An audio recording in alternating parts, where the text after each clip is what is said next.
Why has a small island called Katchatheevu made an entry into India's elections of 2024?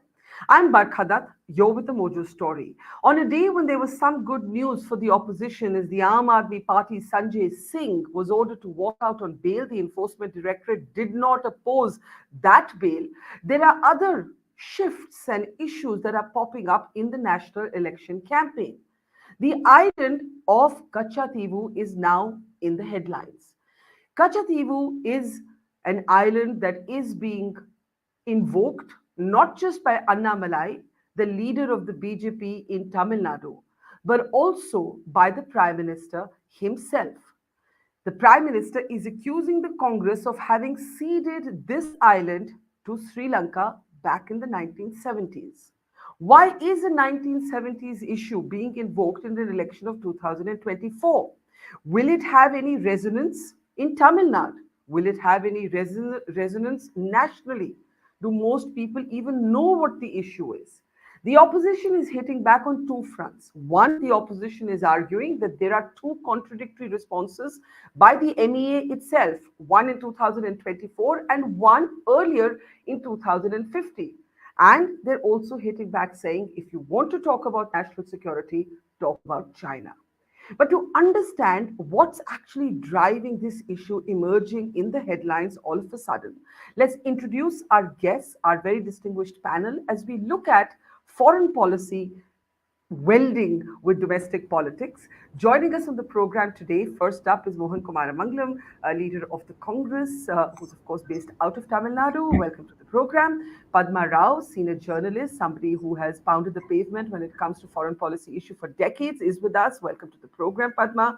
Also welcoming to our program for the very first time, and I hope the first of many more, is Ambassador Ashok Kanta. He's of course a veteran diplomat. Welcome to the program, sir. And also joining us is BJP leader, of course, based out of Tamil Nadu, Srikant Karunesh. Namaskar, Vanakam. Good to see you, sir. And also joining us is military veteran, General Katoch. Always a pleasure to have you with us. I want to just start by playing out what the Prime Minister actually said when he invoked this issue. In fact, at a rally in Uttar Pradesh, where not too many people would have even understood what Katchatheevu is. Most Indians would have had to Google it. I have a feeling many in Tamil Nadu would have had to do the same. But listen. लेकिन कांग्रेस ने 4-5 दशक पहले कह दिया कि ये द्वीप तो गैर जरूरी है, फालतू है, यहां तो कुछ होता ही नहीं है। और ये कहते हुए मां भारती का एक अंग आजाद भारत में ये कांग्रेस के लोगों ने, इंडियन अलायंस के साथियों ने मां भारती का एक अंग काट दिया। That was the Prime Minister, and the opposition has had many responses. But first, let's understand at hand. And Srikant Karunesh, I'd like to start with you. Of course, this issue was raised by BJP leader Mr. Annamalai. The Prime Minister has now doubled down on the issue. The Foreign Minister has done a press conference on it. But what has happened in 2024 that this issue is so important to the BJP? What is this new information that the BJP claims it has received in the form of an RTI reply? Vanakkam. See, about this issue, I should tell you, our leader, Pradesh leader, Mr. Annamalai ji, has written a letter. He has sought RTI reference for this, and he has got a reply recently. And only after the getting the facts first time out, this has become a very big issue in Tamil Nadu mainly. As you rightly said, maybe other parts of India may not be aware of this, but this has got a national importance because every year hundreds of fishermen were shot dead by foreign militaries when they were going out for fishing. Our fishermen were under the opinion that they are within the Indian territory, but keeping this Katchatheevu into consideration, the foreign agencies like Sri Lankan military or any other agencies, they were objecting them to, they were telling that you have crossed border and you have entered into our territory. Because it's very, you have to understood, between India and Sri Lanka, this place, around 270 kilometers of square kilometers of a place, is there in between. And it was not used, nobody was living there, anything, but it was very widely used by fishermen. And a lot of special fishes were available in those areas. And all our fishermen used to go there, rest with their boat, dry their nets, and they were using it for generations. And all of a sudden, when this was given to Sri Lanka, uh, they were getting into a lot of trouble. You see, only after the 2014, when Modi ji came to power, this of Indian fishermen has stopped. Until then, every month, I was a news reader earlier. Every day, I used to read this news. Indian fishermen were killed. Tamadaga Meena Suttukolai. Every day, this was hitting the headlines. Now only this is stopped. And DMK was claiming that we agitated only Congress. In fact, first time I am talking on behalf of brother Mohan. I'm supporting Congress because DMK was getting out from their alliance, and they said we objected. Only Indira Gandhi had given it. We were not knowing about this. We were unaware of this, and they were telling that now only the documents have come. They were hand in glove with the Congress government. So They what do you had want now, Mr. Karunesh? What does the BJP want now to have Sri Lanka give it back? What is the realistic claim here? it's not possible. It is not possible. I know it is not possible. Yes. And the government and learned scholars and lawyers, judges have to find some via media to use that place. Maybe we can take it on lease. Maybe we can do it. See, I am ignorant about it. I'm only a politician. See, my height and limitations, I know very well. Some learned people have to find out the legal possible matters to make that place available for our fishermen also. Because Okay. either earlier, no, both the fishermen were using it. The same status quo have to come back again with some other via media arrangement we have to make. Once given is given. But what I'm trying to emphasize in this media when we are discussing is, similarly, such act was taken by Madam Indira Gandhi to give away some place to Bangladesh or Pakistan then, in the same period of time. That time, people of West Bengal have fought very strongly and they have stopped that happening. But here in Tamil Nadu, DMK, for want of political advantage, but they have gone into some adjustment with Indira Gandhi ji, and they Okay. kept silent about handing over. Let me interrupt, but I need to open it up for the others, and let me bring in Mohan Kumaramangalam. Shrikant Karunesh says he's on your side, and in some ways he has a point, because your alliance partner, the DMK, with which you run the government in Tamil Nadu currently, they are the ones who've been making a noise over this issue much more than the BJP. So today, if you want to hit back at the BJP for playing politics with foreign policy, you'll have to first address your own partner. That's point one. Point two, what do you make of this issue suddenly hitting the electoral headlines, Mohan? So that's a good question, Barkha. You said what has changed? Well, what's changed is the BJP has no issue to go to the public with in Tamil Nadu during these parliamentary elections. They're left at the altar with no real major partner. They have one partner in PMK who has a scattered vote bank, not one that goes across the country. And so they're searching for an issue which they can turn into an emotive issue that really hasn't really been an emotive issue since maybe 2009 when the Sri Lankan civil war was ending. So that's why they're bringing it up right now. It's a 50-year-old issue. Now, as far as fishermen being able to tie their boats, dry their nets, that was allowed actually under Article 5 of the 8 Article 1974 agreement. If you read that agreement, there is one very specific clause that says that there will be unfeathered access to the island. The Sri Lankans took it as meaning only that you could, dry your nets, you can't fish in that area. In 76, we actually got the wage bank, which is a much more richer fishing resource, about 1,000 square kilometers than the Katchatheevu. The Katchatheevu was given, you can't go back in history and question these decisions because they were taken in the context of the geopolitical implications of that time. We didn't want to leave that area alone. We chose to give it to a friendly neighbor and then took over the wage bank to ensure that whether it was the Russians or the Chinese or the Americans were not playing havoc in that, which was effectively, international waters with no clear demarcation. We didn't cede anything because there's nothing to cede. The border had been disputed all the way from 1921. This, as you mentioned in the opening remarks that you made, is part of an RTI that was answered from the foreign ministry when the now foreign minister was foreign secretary then. It says categorically that nothing was ceded.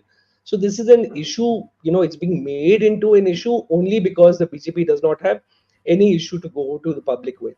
As far as what can be done, frankly, we just extended $1 billion credit line to Sri Lanka.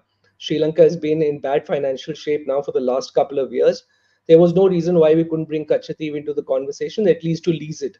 If we believe that that is the sole reason why Indian fishermen are getting killed. And I want to dispute a fact that he brought out here, which is that since 2003, as per official records, about 6,500 fishermen were arrested, and half of those have been arrested in Mr. Modi's last 10 years of tenure.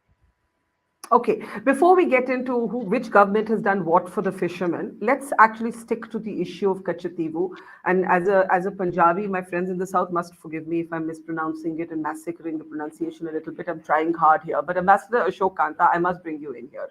This politicization of foreign policy is something diplomats have warned against. You yourself have given comments to the Hindu, and I want you to expand on them as you look at this issue. The two RTI responses from the same foreign ministry on the same issue are quite different. In 2015, the foreign ministry says that Katchatheevu was neither acquired nor ceded. It was just Sri Lankan side of the maritime boundary, so to speak. In 2024, a completely different response is given. When you see this issue erupt into national politics, as a veteran diplomat, Ambassador, what do you say? Well, Barkha, I don't want to wade into politics of the issue, but the fact remains that Government of India has maintained a fairly consistent position on this issue since the agreement was signed in June 1974. At that time, we agreed on the international maritime boundary line in that area. And as per that agreement, Katchatheevu fell just on the Sri Lankan side of the IMBL. Mm-hmm.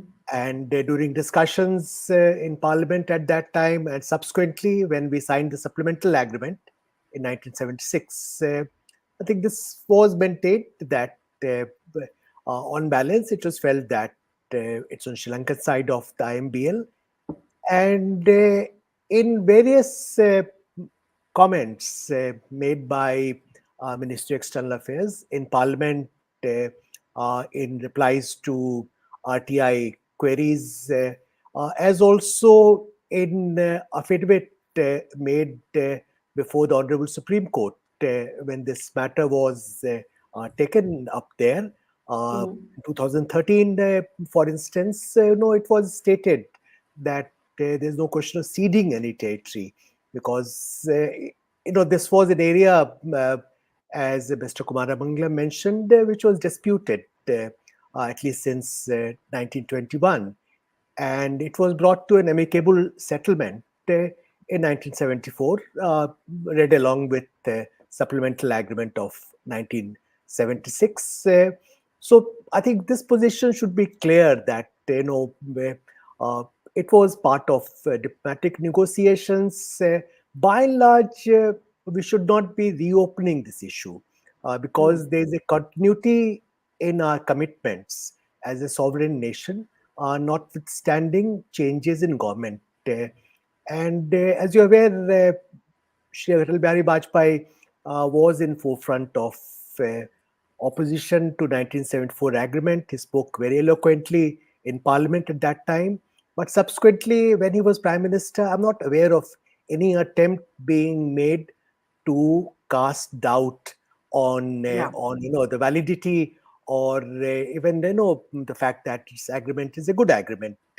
And same position has been maintained by subsequent governments. So you're a bit uncomfortable with the attempt to reopen it? Reopening first is not possible to reopen this issue because there's no provision for revising or amending the 1974 agreement. but it's also a larger issue on positions we take as a sovereign nation in negotiations on issues of boundary and territorial integrity. For instance, you have two agreements with Bangladesh, one on land boundary and one on international maritime boundary.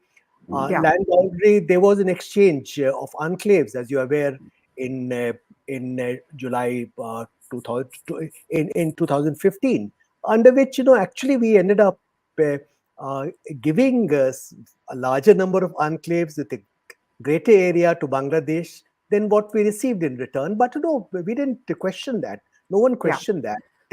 Likewise, I'll just make one more point. Likewise, on the maritime zone with Bangladesh, matter went to permanent court of arbitration, and the award which was given in July 2014 was largely in favor of Bangladesh, but we accepted it as a mature nation. So there is a maturity, consistency, continuity which has marked our diplomatic behavior, and we should not be deviating from that. I think that last point is what I'd like to take to General Katoch, and then I'll come to you, Padma. General Katoch, governments come and go. Sometimes governments stay, and then this other governments come. I think the point the ambassador is making is foreign policy has always been something where continuity has been preserved, because it's the response of the nation state and not of government A or government B. As a military veteran, how do you see this debate? Thank you, Barkha.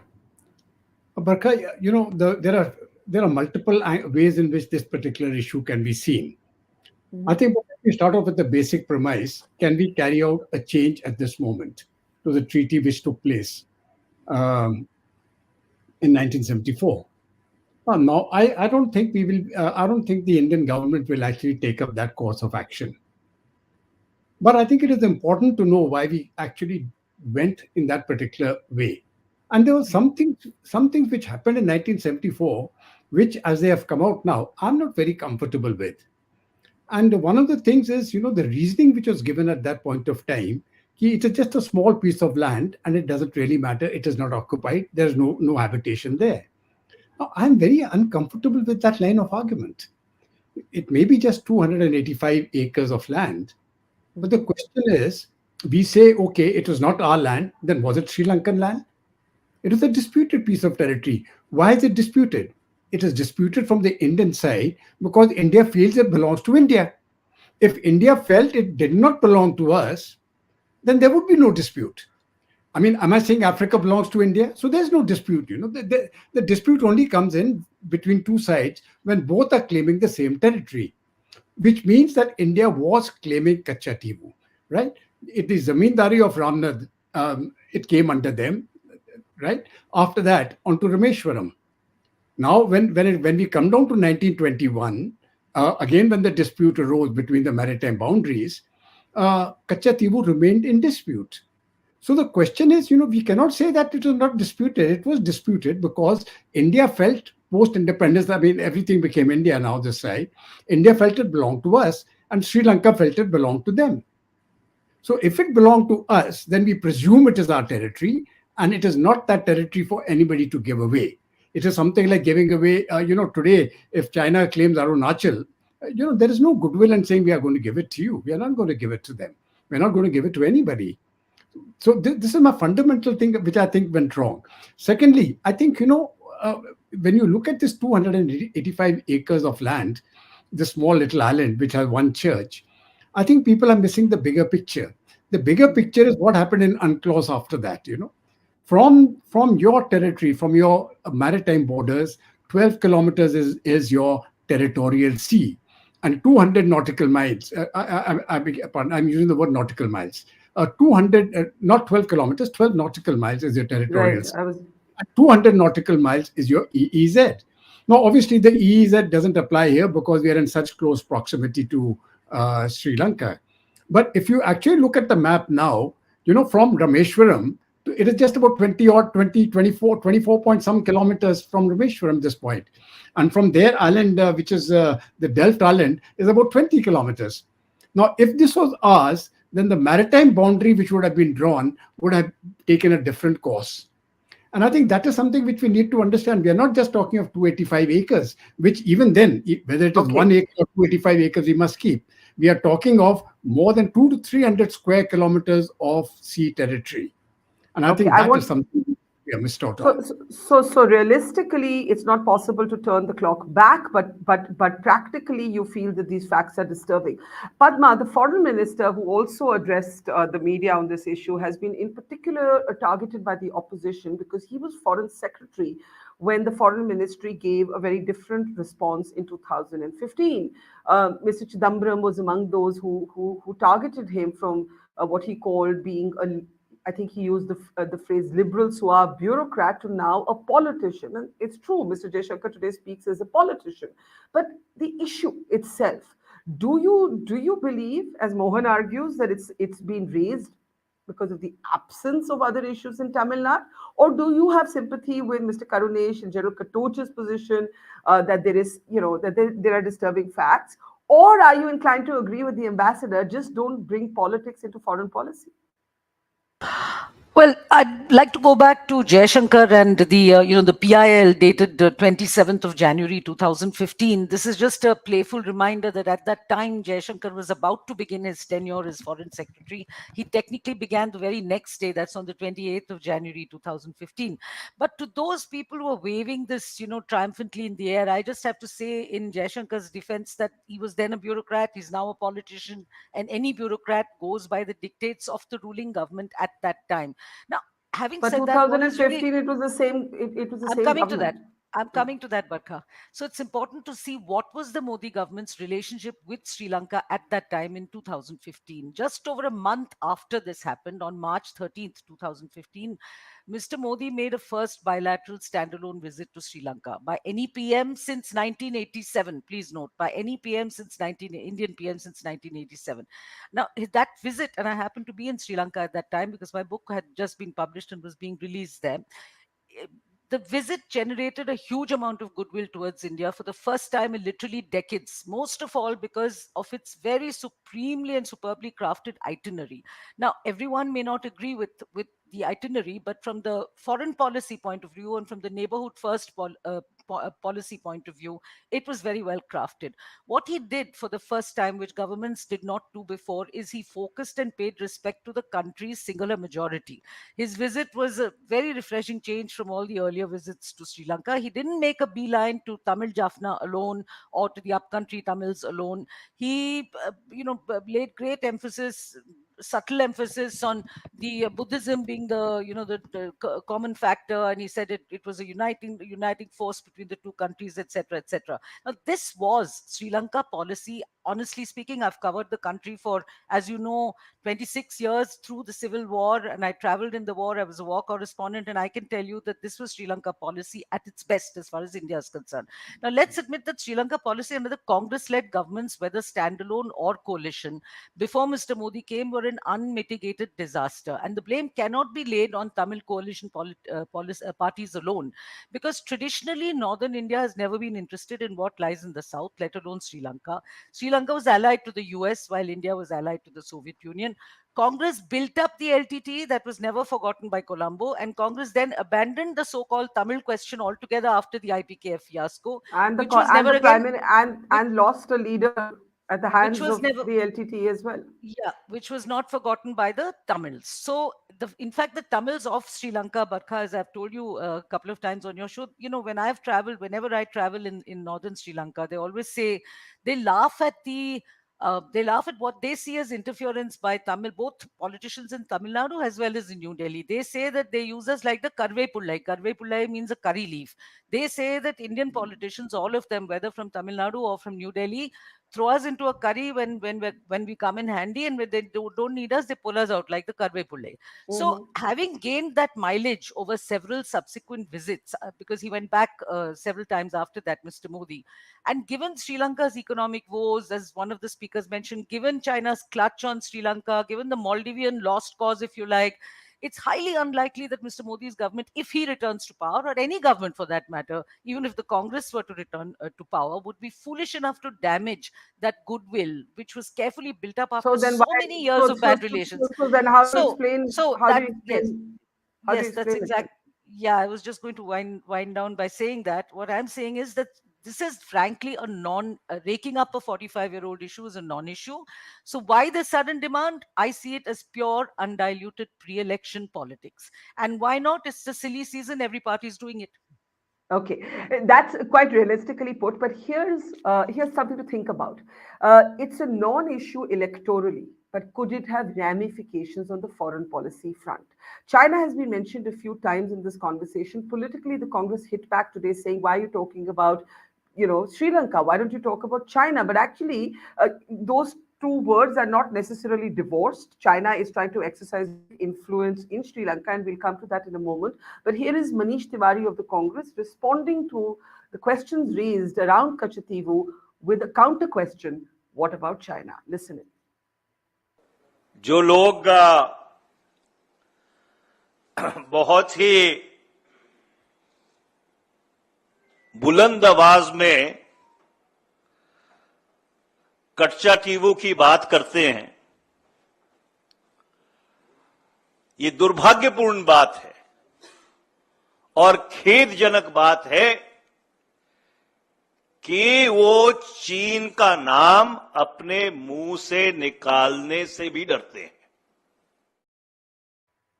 Before I come back to Shrikant Karunesh and to Mohan, I want to just bring in Ambassador Ashok Kanta for a moment. Ashok Kanta made the point earlier that there should be a certain continuity in foreign policy. You heard what General Katoch said to that yes, I think everybody agrees that this can't be reopened, but certain facts in the past were disturbing and the public right to know, which is the same point that today's, the foreign minister has made.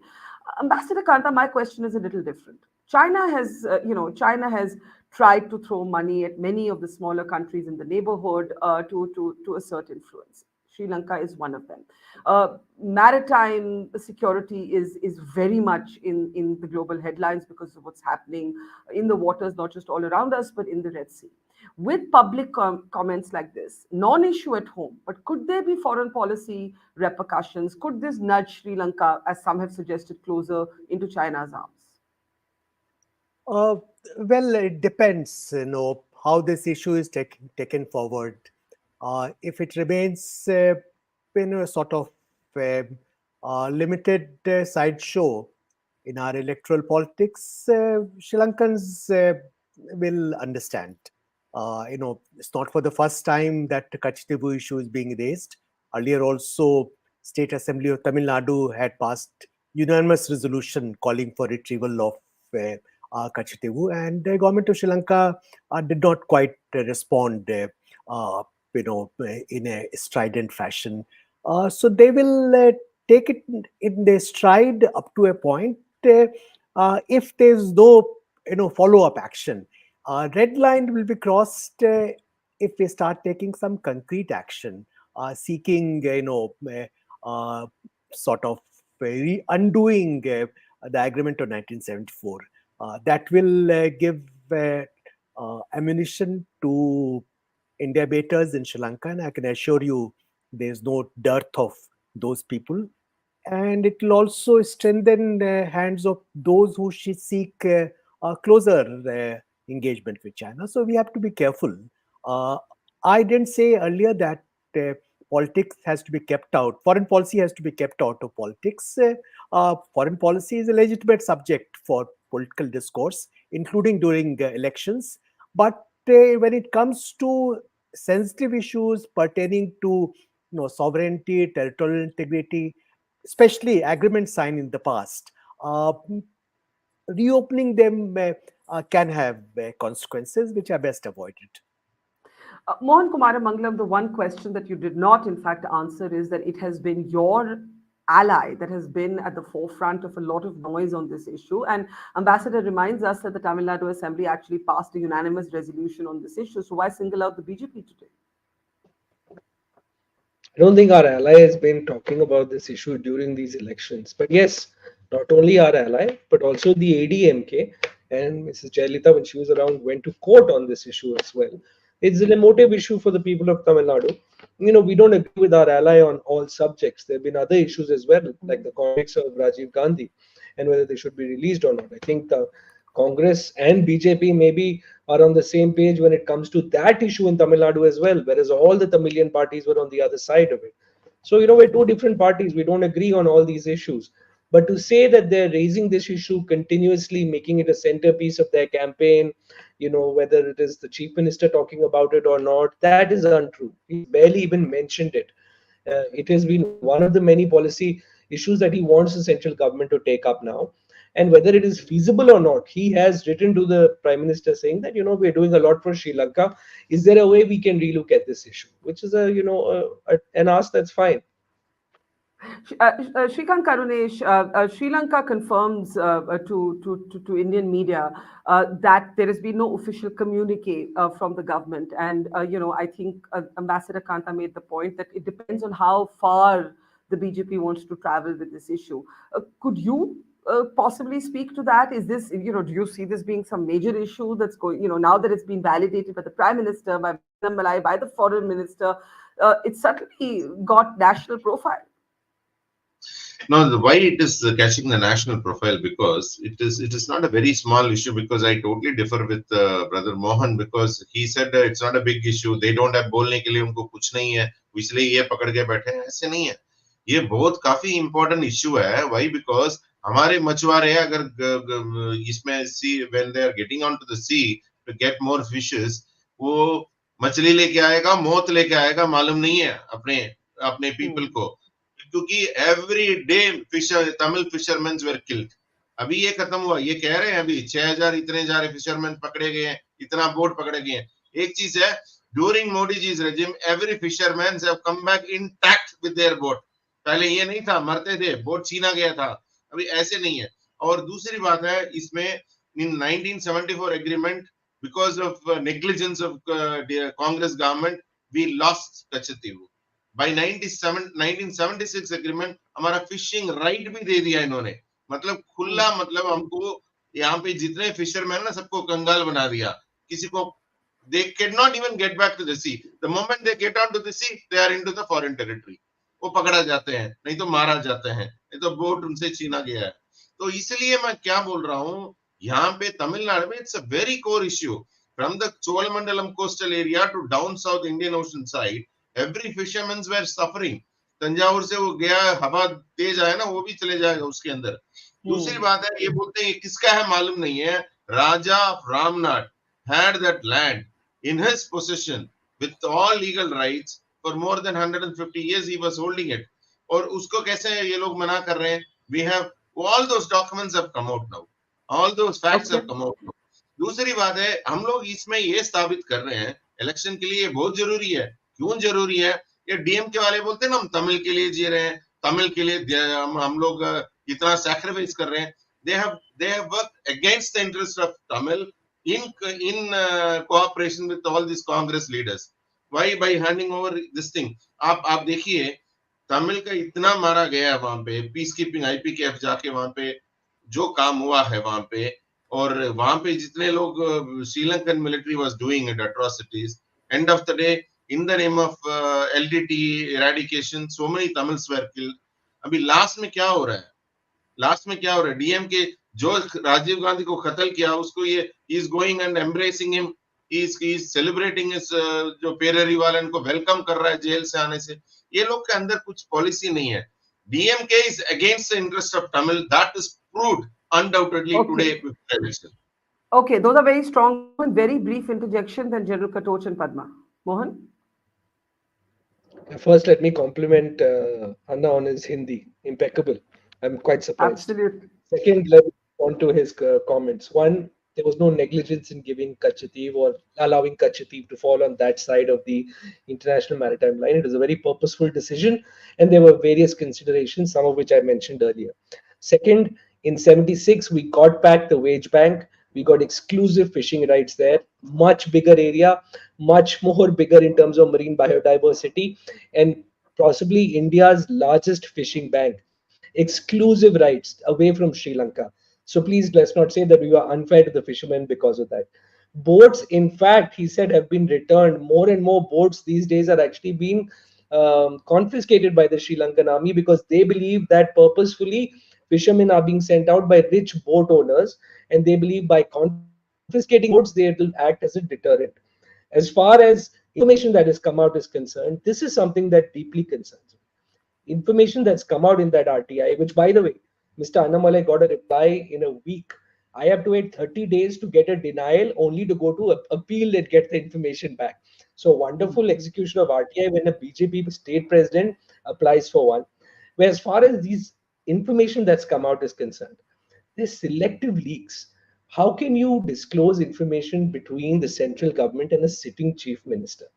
I mean, where else? What else are we going to declassify here? Why don't we go ahead and declassify all documents concerning Katchatheevu right now?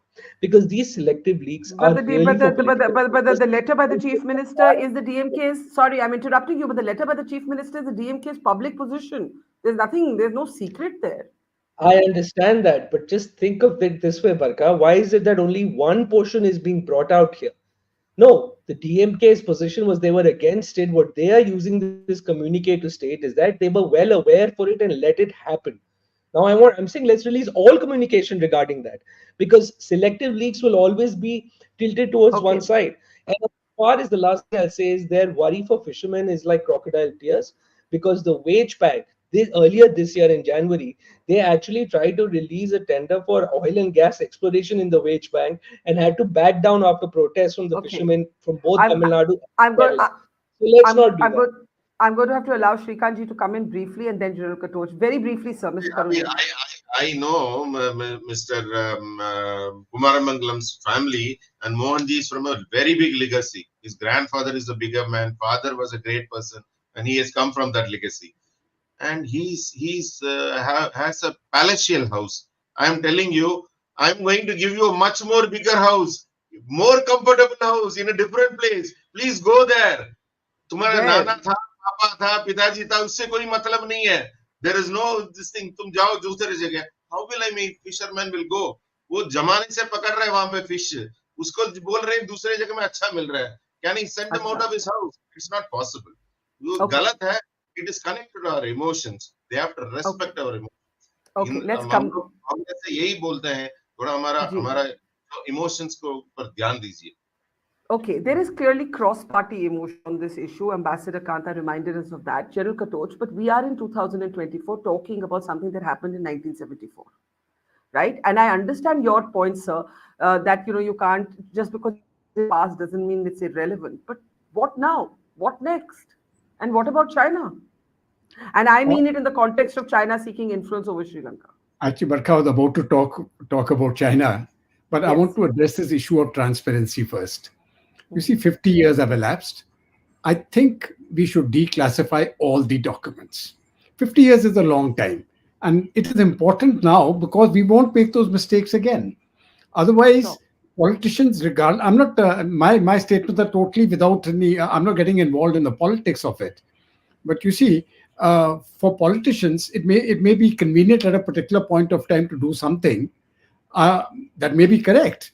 But I think beyond a certain period of time, like you have in the United States and the United Kingdom and the Western democracies, things are declassified. We come to know, okay, 50 years ago, this happened. It's a big period of time.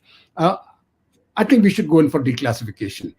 I think what we can do now is, one of the concerns which we have as security personnel is the Chinese angle. Now, theoretically, what happens if it's a very small area, 285 acres, but what happens if the 285 acres is leased to China by the government of Sri Lanka? It is something which is unacceptable to us. So those red lines will have to be, it is not simply red lines from one side. It is not simply about fisheries, which do impact our fishermen. I think there is a very large security component in it. And we need to resolve that security component. We need to make Sri Lanka sensitive to our requirements. We don't want the Chinese in Katchatheevu. But not only that, we don't want them anywhere near Sri Lankan islands. That is our security concern. And there will be consequences should Sri Lanka go that way. I think that should be made very clear to them. Barkha. I think that's a very good point. But Padma, the question might be, whether there's greater chance of that happening if there's a lot of noise around this issue in India, or whether Sri Lanka might look the other way, as the ambassador suggested, benignly somewhat, ignoring it as electoral noise. I think Sri Lanka, as far as China is concerned, is compelled to tread a very, very tight rope because it is in debt to China, and the Chinese are sprawled all over Sri Lanka. This is a fact. So, this kind of balancing act is still being happening. At the same time, Sri Lanka has received the support of India to tide over its economic crisis. So, it's a very, very tightrope. It's a tightrope walk that Sri Lanka is treading right now. What I'd like to say is I'd like to come back to the Katchatheevu issue itself. Barkha, look, this fish, it's basically essentially a fisherman's issue. And this is the fisherman's issue, implementation of Article 13A. These are much like the Karve Pule, these have become political tools in the hands of all sides and all political parties in both countries. This is primarily an issue of bottom trawling versus traditional fishing.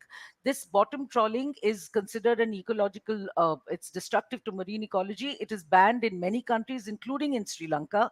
And those waters, by the way, I was speaking to Sri Lankan fishermen's unions this morning on this very story, and they were telling me that they're not so much bothered about this bottom trawling in the waters around Katchatheevu specifically. It is in all of the pork straits that this is happening. And as one of the speakers mentioned, the marine border that is there, it's not like there's a fence and you can actually see. Many times when there's a stormy weather, when things like that happen, ships, trawlers do drift in all innocence across that border. There are frequent incursions on both sides. Now, coming to the point of China and security, one thing we cannot forget: why are so many trawlers? Why do Indian fishermen frequently get arrested? It's because ever since the war, the 30-year-long civil war against the liberation tigers of Tamil Nadu, those islands, all of the Pork Straits and the entire Jaffna Peninsula, right down to the Gulf of Mannar, all those islands are being manned in a very draconian fashion by the Sri Lankan Navy, specifically because many of those islands were used for decades, for 3 decades, by the LTTE to smuggle weapons, and with the support of many groups, unfortunately, in Tamil Nadu at that time. So that is the reason why there is heightened surveillance around those islands. As far as China being specifically involved in Katchatheevu, you know what? I don't really, I'm not going paranoid down that paranoid assumption yet, because I feel that it's a 1 square kilometer length, and it's what 225 acres in square area. What are you going to do on Katchatheevu? It's not even manned. It's not even any of the other Jaffna Peninsula islands, any of the other islands in the Pork Straits. Yes, I can understand that. I could imagine that Sri Lanka. I think China would be interested. Yeah. Okay, so then let me give the last word to Ambassador Kanta. I think the one thing that we all agree on, even Shrikant Karunesh, even General Katoch, is that you can't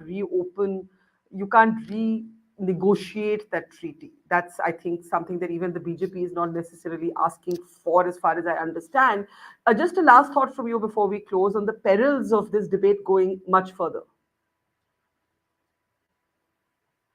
Sorry, sir, I can't hear you. Yeah. So you're muted. I've already pointed out that it will not be advisable to escalate this issue to the point of seeking retrieval of Katchatheevu, because that will be crossing a red line. I think what we need to do is to delink fishermen's issue, which is a humanitarian concern on our side, from issue of Katchatheevu. I had gone into this issue in considerable detail when I was High Commissioner in Sri Lanka. That was some time ago. Most of the detentions of Indian fishing trawlers do not take place anywhere close to Katchatheevu. In fact, they take place much closer to coast of Sri Lanka, both on the northern side and eastern side, or opposite islands like Delft. So Katchatheevu is not really a point of contention so much when it comes to fishing activities. But fishing activities also, we can find some via media, which can be transitional arrangements. Because finally, we have to concede that our fishermen cannot stray into Sri Lankan waters and fish arbitrarily, especially deploying bottom trawling, which, as Padma pointed out, leads to massive damage to environment and ecology of the area. Okay, we will leave it there on that non-political or apolitical note. The bottom line, of course, is the one good thing, the silver lining to this cloud over Katchatheevu, is that many ignorant North Indians who did not know anything about this issue have had to frantically read up on it, myself included, in the last few days. So thank you very much to Ambassador Kanta, to General Katur, to Srikant Karunesh, to Mohan Kumar Mangalam, and to Padma Rao, and to our audience. Thank you, and see you tomorrow. Mojo's Story has always made a commitment to its viewers to go to where the story is. And as you can see here, we are at the epicenter of the Israel war on Gaza. We are right at the front line, about 1 mile from the Gaza Strip, as the Israeli military gets ready with its tanks and its gunners to begin its final frontal assault that will take troops into Gaza. As we said, we are not like other organizations. We believe in giving you all sides of the story objectively and as much as possible from the ground. And that's exactly what we're doing here, covering the biggest global story today from the epicenter of the war zone. So please, we need your support. Support us, become a Mojo member, subscribe to us, spread the word, and thank you for your support.